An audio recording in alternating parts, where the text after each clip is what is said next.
مرکزی حکومت نے اسکولز اور کالج میں مڈ ڈے میل اسکیم کے لیے آدھار کارڈ کو لازمی قرار دیا ہے۔ مرکزی حکومت کا یہ فیصلہ سوائے میگھالیہ، آسام، جموں و کشمیر کے دیگر تمام ریاستوں میں لاگو ہوگا۔ اس فیصلے کے مطابق مڈ ڈے میل اسکیم سے استفادہ حاصل کرنے والے طلباء اور باورچیوں کو آدھار کارڈ کی تفصیلات فراہم کرنی ہوگی۔ جن طلباء کے پاس آدھار کارڈ نہیں ہے انہیں کارڈ بنانے کے لیے 30 جون تک کا وقت دیا گیا ہے۔ بتایا جاتا ہے کہ مڈ ڈے میل اسکیم پر عملہ آوری میں شفافیت لانے کے مقصد سے HRD منسٹری نے یہ فیصلہ کیا ہے۔ GST کونسل نے چھوٹے ہوٹلوں اور ریسٹورانٹ پر 5% ٹیکس مقرر کیا ہے اور 1 جولائی سے اس بل کو لاگو کرنے کے لیے اہم قوانین پر مشتمل ایک مسودے کو منظوری دے دی ہے۔ ہفتے کے روز منعقد GST کونسل کے اجلاس میں سینٹرل GST اور انٹیگریٹڈ GST کی حتمی مسودے کو خط دی گئی۔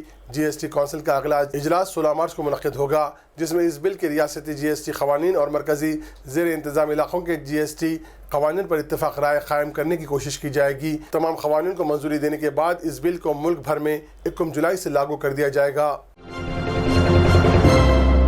اپنی نجی زندگی کو لے کر ہمیشہ سرخیوں میں رہنے والی بالی ووڈ اداکارہ ریکھا کی شادی سے متعلق چونکا دینے والا انکشاف ہوا ہے۔ اطلاعات کے مطابق ریکھا نے بالی ووڈ اداکار سنجے دت سے خفیہ طور پر شادی کی تھی اور وہ اپنی مانگ میں سنجے دت کے نام کا سندور لگاتی ہیں۔ حالانکہ ریکھا کو ہمیشہ بگ بی امیتابھ بچن سے جوڑا گیا۔ یاسر عثمانی کی جانب سے ریکھا کی زندگی پر لکھی گئی سوانح حیات میں اس بات کا خلاصہ ہوا، لیکن یہ خبر میڈیا میں عام ہونے کے بعد یاسر نے اس کی تردید کرتے ہوئے کہا کہ ان کی کتاب میں ایسا کچھ نہیں ہے، بلکہ 1984 میں ریکھا اور سنجے دت کی شادی کی افواہیں گرم ہونے پر سنجے دت نے باضابطہ طور پر ان کی تردید بھی کی تھی۔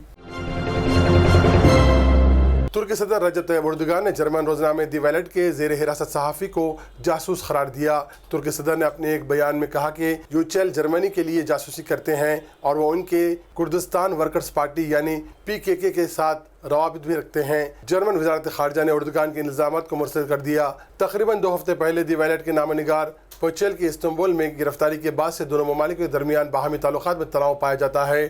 ترکی صدر اردوغان کا خیال ہے کہ پوچیل اپنی گرفتاری سے قبل 1 ماہ تک جرمن سفارت خانے میں چھپے ہوئے تھے۔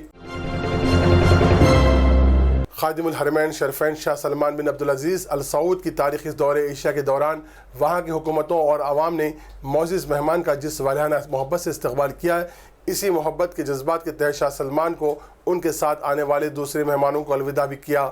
ذرائع کے مطابق انڈونیشیا میں شاہ سلمان بن عبدالعزیز کا سرکاری اور عوامی سطح پر پرتپاک استقبال کیا گیا۔ جب شاہ سلمان رخصت ہونے لگے تو عوام الناس ایک جمع غفیر انہیں الوداع کرنے سڑکوں پر امڑ پڑا۔ انڈونیشیا میں شاہ سلمان کے الوداع کے موقع پر ہزاروں کی تعداد میں عوام کی پرجوش الوداع کی ایک فوٹیج بھی سامنے آئی ہے، جس میں سڑک کے دونوں کناروں پر شاہ سلمان کے قافلے کو الوداع کرنے کے لیے ہزاروں مرد و خواتین اور بچے جمع ہوئے۔ اس ویڈیو میں انڈونیشیا کی عوام نے شاہ سلمان کے ساتھ جس محبت کا اظہار کیا ہے، اس سے ان کے سعودی عرب کے ساتھ محبت و عقیدت کا اظہار ہوتا ہے۔